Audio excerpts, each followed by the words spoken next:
अस्सलामुअलैकुम। आज हम बना रहे हैं बहुत ही क्रीमी और डिलिशियस कोल्स्लॉ। कोल्स्लॉ को बेसिकली कैबेज सैलेड भी कहा जाता है और ये बहुत ही शौक से खाया जाता है।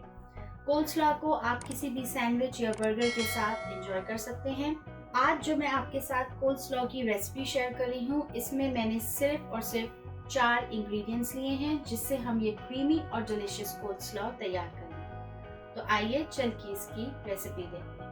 कोल्स्लॉ बनाने के लिए सबसे पहले हमें चाहिए ग्रीन कैबेज, जिसको इस तरीके से मैंने श्रेड कर लिया है।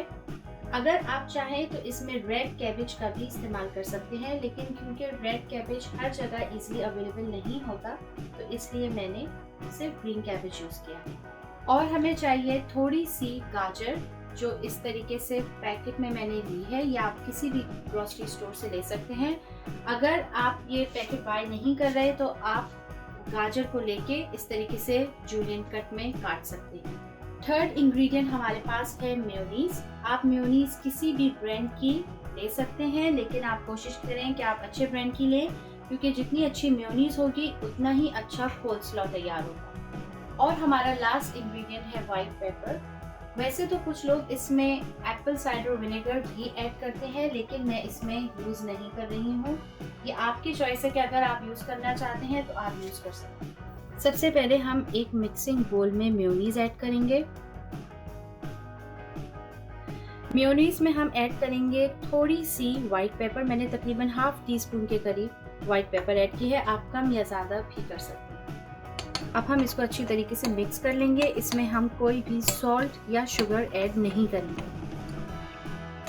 साथ ही इसमें हम ऐड करेंगे कैबेज और थोड़ी सी गाजर। अब इन सारी चीज़ों को हम अच्छी तरीके से मिक्स कर लेंगे।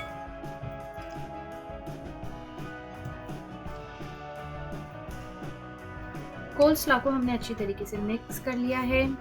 आप देख सकते हैं कि कोल्स्लॉ रेडी हो गया है।